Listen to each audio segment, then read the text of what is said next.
Good morning, folks.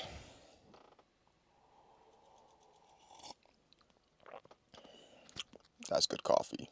Thank you to Ricardo from Monte Coyote. I am in Guadalcazar,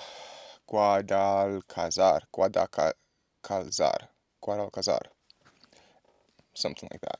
Cute, quaint little town. Apparently, it's like a climber's joint. I met some girls last night that have been to Banff to climb. And when I told them that I learned to climb in Austin, Texas, they had a howl. Pretty cool little pueblo, tiny little town. Biked around it a little bit yesterday. I'm starting to get a little bit more settled into the Mexican van life. Not gonna lie to you, this is week number 3, so this is going into week number 3 rather. Today is Saturday. Got about 30 minutes before the F1 starts, the F1 sprint in Austin, Texas.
Good morning, folks. I'm leaving Alventurarte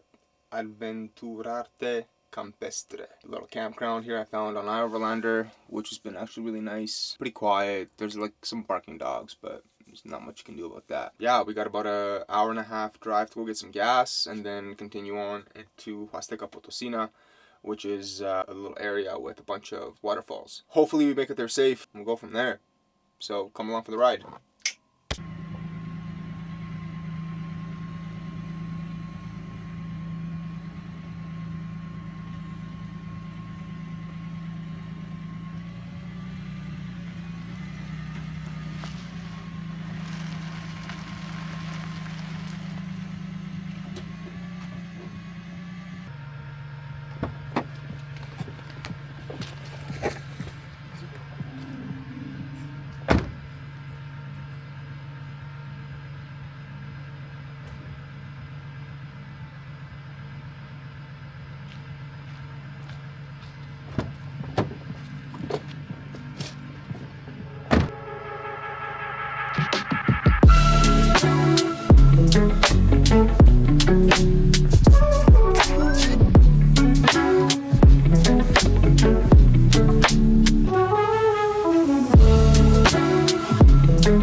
This road is absolutely insane. I don't think the videos do it justice, just how windy and just how terrible it is, but here we are in the thick of it. And what a morning. What a morning indeed.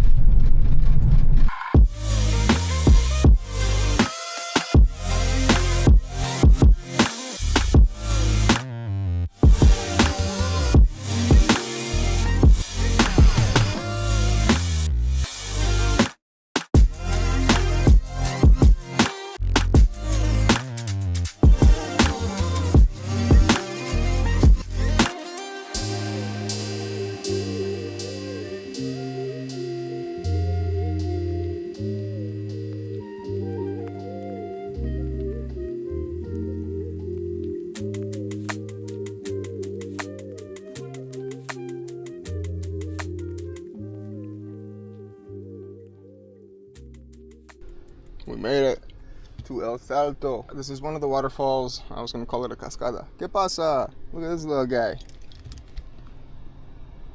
Oh, he's so cute. I would so take you with me. You gotta pay here. Like 40 pesos, creo.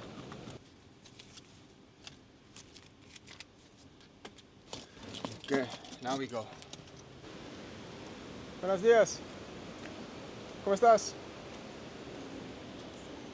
40? Sí. ¿Y trae cambio? No, está bien. Gracias. Oh no, we're right here. Sorry, we're right here. Drove into the city. And then the next ones are going to be down over here. I'd like to make it all the way there today rather. But, I mean, we'll see. The reason why I came here is because this was also marked as a place where people can like sleep, you know. We're gonna go take some photos, we're gonna go check it out, see how it looks, and then we're gonna make a decision whether we stay here or probably not, probably keep going. Also haven't eaten today and it's 12:30. It's a lot, man. It's a lot of logistics, right? Like, so I had to like find a bank on my way in because you never know when you need cash, right? And kind of cash is king around here. Unless you get a card, and then you might have some problems, like scams and stuff, right? So I have to be conscious of that. And then just driving is a hassle, right? And so everything kind of just like stacks against each other, and it just becomes a logistical fucking nightmare for everything. It's fine, but it does take a toll on you when you're just out here by yourself, and you got to make every decision. You got to think of everything. You got to think of work. Gotta think of play, gotta think of food, gotta think of health, gotta think of safety, gotta think of where the fuck am I parking. Last night I spent the evening figuring out my plan in like Mexico City, CDMX, Ciudad de Mexico. That was a whole fucking thing. I went on a date with this girl a couple weeks ago, and last week I guess, I asked her if I could use her phone number because I needed a local phone number to like validate some shit. And so that was really sweet of her that she allowed me. That's sorted. I don't know when I'm gonna arrive in Mexico City, but the plan is to kind of do all of these waterfalls here. Holy shit, that's massive. And then go to Hilitla, and then I will kind of continue on. So, anyways, check this out.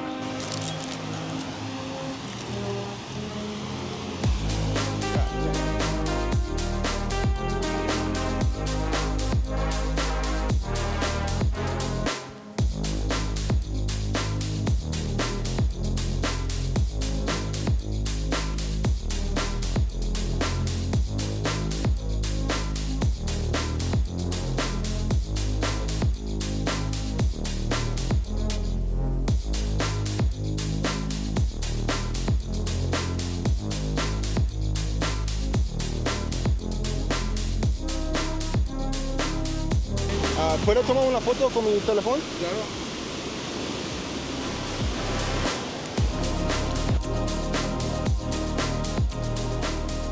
Gracias, amigo. Bueno,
So that was fucking rad. Totally worth coming all the way out here. Like when you look at Mexico from side to side, it's in the middle of it basically, right? And so depending on if you want to do the west coast or the east coast or the center of it, you kind of got to pick and choose what you want to see. And so I'm glad I picked this. This was realistically it's one of the first things that I saw when I started looking at like the whole van life coming into Mexico and seeing what that looks like. So I'm very grateful that I got to do this, that I got to be here. And I mean, honestly, 2 weeks ago, this whole place was kind of flooded this province and then this state and then a couple more states south of here. But it looks like this place kept intact. What a fucking joint. So I guess now we go find the next waterfall and then kind of continue on south. Beautiful. I gotta find a place for tonight. So maybe I got about 3 hours to get to the next spot. See what that looks like. So buenas. So we'll go from there.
100 pesos, 10 bucks. And I paid 60 for parking, so I guess that's like 12 bucks or something. And then I asked her if I can pay here, if I can spend the night here, and she said another 60. So, I mean, sure, whatever. If I can sleep here for another night and I don't have to drive right now, kind of makes my day a little bit easier. Tomorrow we got a couple more waterfalls to see. That's kind of it for the waterfalls of Huasteca Potosina. I got my trusty Seal Line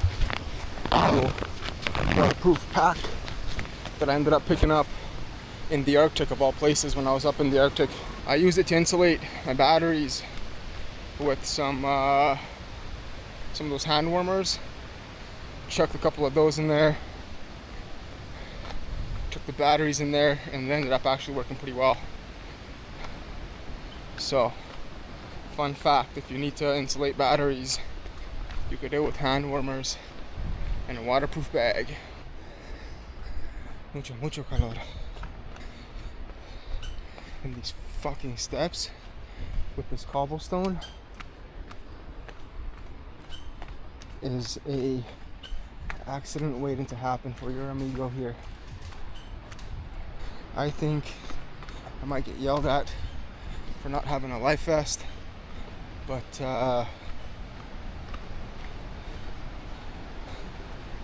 we'll see. I honestly just kind of want to dip my feet in. Man, these steps.